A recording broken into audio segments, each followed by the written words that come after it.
자, 이번엔 두 개의 신문 기사를 비교해 보겠습니다. 오늘 주제는요, 화염병 공격을 받은 대법원장입니다. 신문 대 신문 보시죠.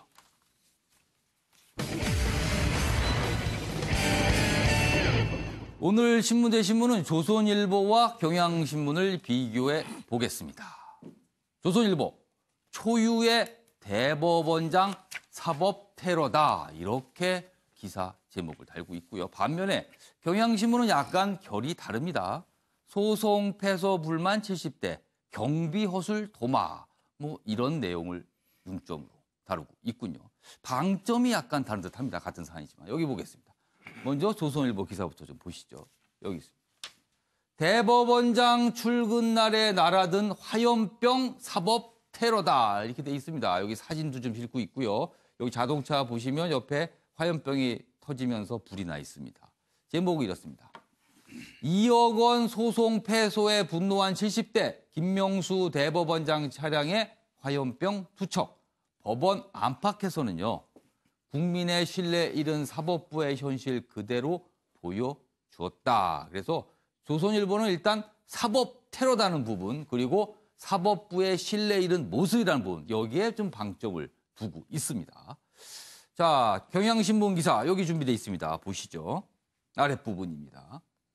소송 패소 불만 70대, 김명수 대법원장 탄 차에 화염병, 이렇게 내용을 소개하고 있고요. 출근길 대법원 앞에서 그러나 즉시 진화됐다. 그리고 인명피해는 없다. 그리고 주요 공관 경비 허술, 이런 게 도마에 오르고 있다라고 하면서 경비가 좀 허술하다. 그리고 이 70대가 왜 화염병을 던졌냐, 이런 쪽에 좀 방점을 맞춰서 기사를 소개하고 있습니다. 자, 그럼요, 어제 그 현장 모습 영상으로 좀 보겠습니다. 자, 지금 화면 보시면요, 나타나고 있습니다. 지금 차량, 검은 차량이 들어오고 있죠? 그런데 갑자기 화염병이 폭발을 합니다. 저 모습입니다. 굉장히 위험할 수 있습니다. 그리고 화염병을 던진 저 70대 몸에도 불이 붙었습니다. 물론 즉시 불을 끄면서 차량이나 그리고 저 70대 분이나 큰 부상은 없었지만 아무튼 굉장히 놀라운 상황이었습니다. 대법원 앞에서 그렇게 벌어졌습니다. 자, 지금 저희가 두 개의 기사를 비교해 봤습니다. 조선일보와 경향신문인데요. 어떤 신문마다 방점이 약간 다른데 어떤 신문에 좀 더 공감하시는지, 그리고 그 이유에 대해서 좀 설명해 주시기 바랍니다. 먼저 정우갑 해설위원부터 좀 차례로 들어보겠습니다. 이 내용은 어느 쪽의 신문의 내용을 여기가 상당히 뭐 적절치 않아 보입니다. 그러니까 경향신문에서는 예를 들면 뭐 경호 인력 3부 요인인데 이게 허술하지 않느냐는 지적, 그것도 좀 맞다고 보고. 그렇죠. 조선일보에서 지적한 이게 사실은 그 사법부의 하나의 불신의 현장이거든요. 그러니까 그동안에 재판 거래 여러 의혹 문제가 불거졌을 때 만약에 그 대법원에서 또는 그 사법부 차원에서의 자체 정화 이런 노력들이 좀 효과를 발휘했으면 국민들의 신뢰를 쌓을 수 있는 좋은 기회가 됐을 텐데 이제 그것이 안 되는 과정 속에서 나오는 하나의 사건으로 좀 보면서 결국에는 이것이 사법부의 어떤 불신을 초래하는 하나의 그 상징적인 게 되지 않았냐, 이런 식의 논점인데, 그건 역시 저는 상당히 의미가 있는 지적이라고 봅니다.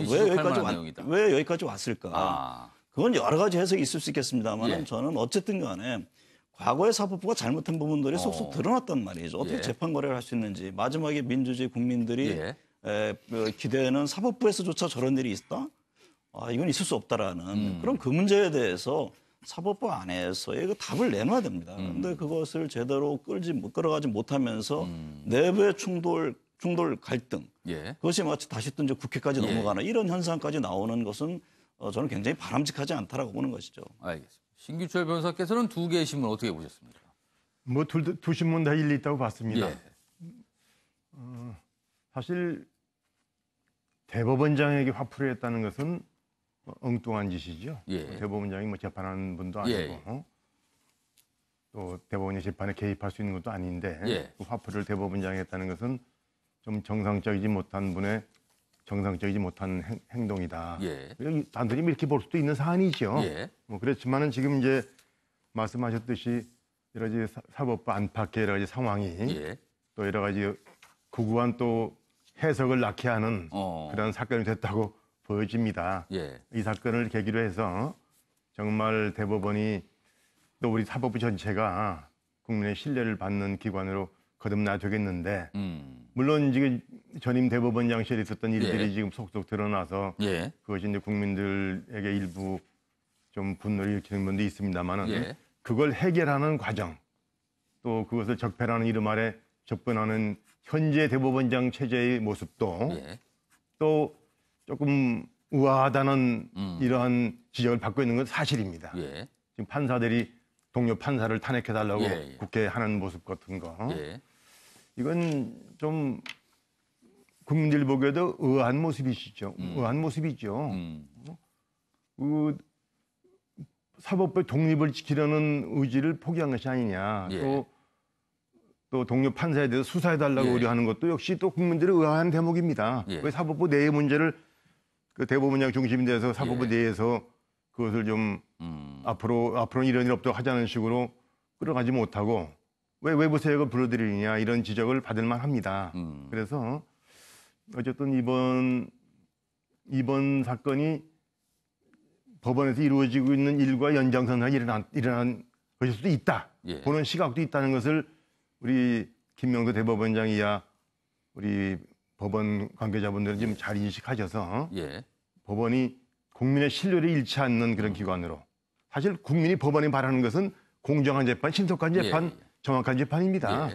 그거 왜 뭘 바라겠습니까? 판사끼리 싸우는 거 바라겠습니까? 알겠습니다. 국민과 관계없는 일을 가지고 지금 법원 내부에서 시끄럽게 하는 분도 있다. 이런 시각이 있다는 것을 저 이번에 법원 당국자들이 좀 알았으면 하는 바람 간절합니다. 김명수 대법원장 입장에서 출근길에 봉변이거든요. 굉장히 놀랐을 것 같습니다. 자, 배종호 교수께서는 이 두 개 신문 어떻게 보셨습니까? 두 신문이 뭐 방점은 좀 다르지만 어쨌든 간에 사법부의 수장인 대법원장을 화염병 테러했다라는 부분에 대해서는 다들 충격을 받고 중요한 기사로 다른 것 같아요.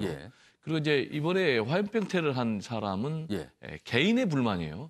자신이 이제 국가를 상대로 손해배상했는데 1심, 2심, 3심 다 패소한 거예요. 그러니까 민사 소송을 했는데 거기에 대한 불만을 갖고 있는 그렇습니다. 거예요. 국가에 대해서는 손해배상 2억을 청구를 했는데 1심, 2심, 3심 다 패소했기 때문에 제가 볼 때는 할 말이 없는 것 같아요. 그럼에도 불구하고 왜 개인 불만을 가지고 대법원장 테러로 표출됐느냐라는 부분과 관련해서는 사법부에 대한 국민들의 불신이 틀림이 없이 존재한다. 당연히 깔려 그리고 사법부의 권위가 실추됐다라는 건 틀림없는 것 같아요. 그렇다면 왜 이렇게 됐느냐라는 것과 관련해서는 결국은 양승태 대법원장 시절에 재판을 가지고 거래를 했고 또 법관들을 장악하기 위해서 사찰을 했고 심지어는 법관들 블랙리스트 만들고 제2명을 탈락시키기 위해서 정신병 질환까지 조작을 한 이런 엄청난 그런 사건에 대해서 국민들의 불신이 이렇게 하나의 사건이지만 표출된 것 같고 그러면 양승태 대법원장 체제에 대한 불만이 왜 김명수 대법원장에게 표출되는 거냐라는 것과 관련해서는 제가 볼 때는 이런 과거의 잘못된 비리를 확실하게 단절하고 뿌리를 뽑아야 되는데 김명수 대법원장이 사법개혁에 대해서 좀 엉거주춤하고 있는 것 같아요. 그래서 국민들의 신뢰를 다시 회복하기 위해서는 확실하게 사법개혁에 고삐를 박차를 가야 된다. 이런 말씀 좀 드리고 싶습니다. 김상일 평론가께서는 어떻게 보셨어요? 저는 이건 뭐 기본적으로 많이 있을 수 있는 사건 사고라고 생각을 하는데요. 시점 자체가 사법농단이니 이런 거와 맞물려 있는 시점이 아주 맞아떨어져 가지고 이쪽으로도 이슈를 좀 생각해 볼 수 있는 거 아닌가 이렇게 생각을 합니다. 그래서 충분히 조선일보의 논의도 충분히 할 수 있는 논의라고 생각을 하는데요. 앞에 많은 분들이 그 논의는 해주셨으니까 제가 이제 좀 말씀을 드리면 우리 지금 사회 현상이 기본적으로 욱하는 범죄들이 많이 발생하고 있습니다. 굉장히 이제 사회가 파편화되는 현상인데요. 사회의 좀 시스템이나 기관, 제도를 믿고서 공적 구제, 그러니까 사적 구제가 아니라 공적 구제의 방식을 이렇게 따라갈 수 있게 국민들을 끌고 갈 수 있는 방안들을 많이 마련해야 되지 않는가라는. 불만을 개인적으로 해결하는 게 아니라 공식적인 과정을 통해서 해결하는 방법. 그런 방법들을 인정해야 민주주의가 되는 거거든요. 기본적으로 민주주의의 가장 기본이 뭐냐면 우리가 지금 그 가장 부족한 부분이기도 한데요. 예. 민주적 거래라는 게 있습니다. 예. 민주적 거래라는 건 뭐냐면 우리 사회를 우리가 믿기 때문에 내가 지금은 선택받지 못했어도 다음 선택을 위해서 노력해가지고 선택을 받으면 또 내가 예. 그 사회를 주도해 볼 수도 예, 예. 있고 그렇다라는 그 거래가 있다는 것인데 그 거래나 시스템을 믿지 못하니까 이거 나만 억울하고 이거 나만 이게 이 사회에서 뭔가 예. 뭔가 배척당하는 것 같고 불이익을 받는 것 같고 이런 느낌들을 갖는 사람들이 점점 많아지고 있다는 것 자체가 문제입니다 지금. 그래서 그런 부분에서도 좀 그 포커스를 맞춰가지고 한번 바라볼 필요가 있는 거 아닌가. 특히 이게 노인분께서 그렇습니다. 하신 거잖아요. 실시됩니다. 근데 이제 저희도 이제 나이가 먹고 있지만 예. 나이가 먹으면 먹을수록 예. 좀 이렇게 신경 쓰는 부분들을 좀 줄어드는 예. 게 있지 않습니까? 그러면 이제 자기의 어떤 감정에 의해서만 할 수 있는 동기가 좀 더 커질 수도 있거든요. 그래서 전반적으로 이거를 그런 쪽에서도 한번 바라보는 것이 필요하지 않을까 이런 생각입니다. 자, 개인적인 불만을 화염병으로 표출했습니다. 그런데 이 사건 이후 또 사법부는 또 생각할 여지가 여러 가지가 또 있지 않을까 합니다. 자, 이번엔 제 뒤 화면을 좀 봐주시기 바랍니다. 여기 보면요, 의료진 수면 내시경 중 막말 논란, 인터넷에서 꽤 논란이 되고 있는 내용입니다. 지금 기업체가 비용을 대서 건강검진을 받으시는 분들 참 많은데 그 과정에서 일이 좀 벌어졌다 그러네요. 이 이야기와 관련해서 박진아 아나운서가 전한 이슈톡 듣고 이어가도록 하겠습니다. 인천의 한 병원에서 의료진들이 수면 내시경을 받는 환자에게 비하성 발언을 했다는 의혹이 제기됐습니다. 지난달 29일인데요. 20대 직장인 A씨는 회사가 지정한 한 병원에서 건강검진을 받았습니다. A씨는 마취 상태의 자신이 무슨 말을 할지 호기심이 생겨서 휴대전화 녹음기를 켜고 수면 내시경 검사를 받았는데요. 내시경이 끝나고 나서 들어본 녹음엔 의료진들의 환자 비하성 발언들이 담겨 있었습니다. 간호조무사는 마취로 잠든 A씨에게 침을 흘린다며 타박했고요. 남자 의료진은 내시경 검사를 받는 A씨를 비꼬듯 말했습니다. 의사는 젊은데 왜 내시경 하나, 세금 낭비다, 본인 돈 안 되는 거 결국 나라 돈이다, 이렇게 고압적으로 말하기도 했는데요. 또한 이 의료진들은 A씨의 신상 정보를 보고 직업을 비하하는 듯한 발언도 서슴지 않았습니다. 의사가 해당 검사자의 직장명을 언급했는데요. 정규직은 아니지 않냐, 계약직들 아니냐 라며 비하성 발언을 하자 간호조무사가 매장에 있는 사람들 아니냐라고 맞장구치기도 했습니다. A씨가 이 녹음을 들고 병원에 민원을 제기했는데요. 이에 병원 측은 젊은 분들이 많이 와서 의료진들이 사담하는 식으로 얘기를 한 것 같다. 침을 흘린다고 했던 건 환자를 걱정하는 차원에서 말했다고 한다. 이렇게 전했습니다. 또한 해당 의료진들에 대해 내부 징계를 마쳤다며 다음 달 말에 다른 업무로 전보될 예정이라고 밝혔는데요. 민원을 받은 지 일주일 만에 이런 징계를 마쳤다고 해명했습니다. A씨는 내시경을 받는 건 자신의 권리인데 이런 식으로 비꼼과 조롱을 당해서 어이없다고 말했는데요. 또 다른 피해자가 생기지 않았으면 한다고도 전했습니다. 지금까지 박진아의 이슈톡이었습니다. 네, 배조 교수님. 네. 이 사안이 이렇게 이슈가 된 거는 환자를 대하는 의료진의 민낯이 나타났기 때문이거든요. 특히 계약직 아니냐, 뭐 이런 얘기까지 해서 사실은 의료진이 환자를 도대체 어떻게 마음속으로 대하고 있는 건지 약간 의문이 드는 사안이 아닌가 합니다. 네, 저는 이제 두 가지 문제를 말씀드리고 싶은데 하나는 이제 직업윤리를 좀 얘기하고 싶어요. 지금 쭉 보니까 그렇게 심각한 내용의 막말은 아닌데 그렇죠. 기본적으로 좀 환자를 비하하는 그리고 우리 사회 인식들이 좀 깔려 있어요. 정규직이냐 비정규직이냐. 이게 사실 수면 내시경 환자를 보고 그런 말을 대화. 그러니까 수면 내시경하고 전혀 상관이 없잖아요. 그리고 왜 또 수면 내시경 이렇게 자주 하냐. 사실 뭐 병원 입장에서는 수면 내시경 자주 하면 손해 날 일은 아니지 않습니까? 그래서 직업 윤리가 좀 제대로 좀 확립되지 않는 그런 부분이 있고 오히려 저는 이제 그 부분보다는 우리 사회가 디지털 시대가 되면서 완전히 감시 사회가 됐다.